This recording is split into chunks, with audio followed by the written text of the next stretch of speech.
আমার কথা শোনার জন্য আবারও আপনাদের ধন্যবাদ। কি হচ্ছে এই দেশে? কিভাবে সম্ভবে আওয়ামী লীগের নেতারা পালিয়ে গেল, এমপিরা পালিয়ে গেল, মন্ত্রীরা পালিয়ে গেল, আওয়ামী লীগের যে প্রধান শেখ হাসিনা তিনি পালিয়ে গেলেন, পুলিশ পালিয়ে গেলেন,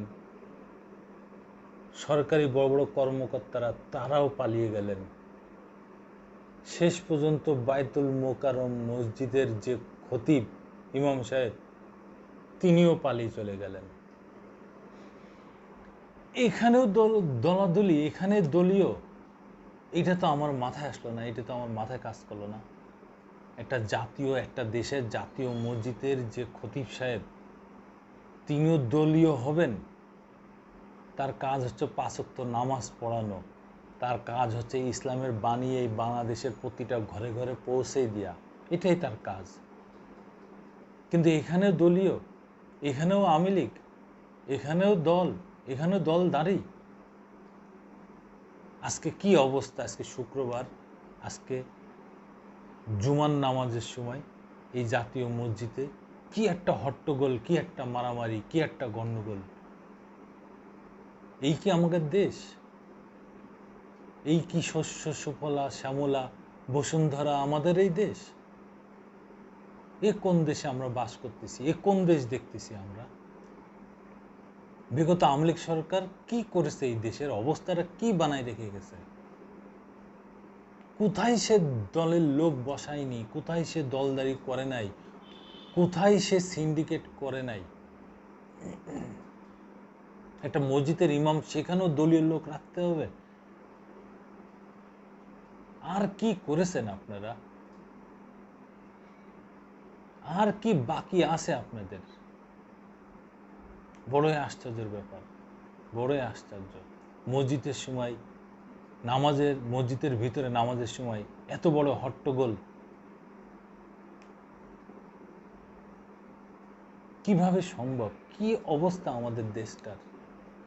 কি করে রেখে গেছেন আপনি শেখ হাসিনা? প্রতিটা ক্ষেত্রে এই দলদারি কেন রে ভাই? কিছু কিছু জায়গা, কিছু কিছু পোস্ট, কিছু কিছু চেয়ার, এখানে কোনো দলদারি রাখতে হয় না, দলদারি করতে হয় না। আওয়ামী লীগের লোক হইলে কবরস্থানে কবর দেওয়া যাবে, না হলে দেওয়া যাবে না। আওয়ামী লীগের লোক হইলে কবরস্থানে কবর দেওয়া ফ্রি, অন্য লোক দিলে টাকা লাগবে। এইসব অবস্থা এই দেশের, এইসব করে থুয়ে গেছেন আপনি।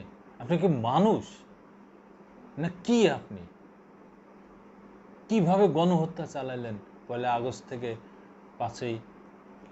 1 জুলাই থেকে 5 আগস্ট পর্যন্ত একটু মায়া লাগলো না? আপনার দল বাদে আর কারোর প্রতি কারোর কোনো মায়া দেওয়া নেই? আপনার দলের লোকই এই বাংলাদেশে থাকবে, আর কোনো মানুষ বাংলাদেশে থাকবে না? কি করে রেখে গেছেন রে ভাই আপনি? আপনার ভিতরে কোনো বিবেক নাই, কোনো মনুষ্যবোধ নেই। বাংলাদেশের 16 কোটি মানুষ, এরা কি মানুষ না? এরা কি কুমড়ো দিয়ে আলুর চপ, এই বেগুনির চপ খাবে? এরা কি পেঁয়াজ ছাড়া রান্না করবে, কাঁচামরিচ ছাড়া রান্না করবে? এরা কি ডিম সিদ্ধ করে ফ্রোজেন করে তারপরে খাবে? এই হচ্ছে আপনার বিবেক, এই হচ্ছে আপনার অবস্থান। দর্শক বন্ধুরা, আপনারা যদি আমার কথার সাথে একমত হন তাহলে অবশ্যই আমাকে কমেন্টসে জানাবেন। আবার আসবো নতুন কোনো কথা নিয়ে, নতুন কোনো ঘটনা নিয়ে। আমি প্রিন্স।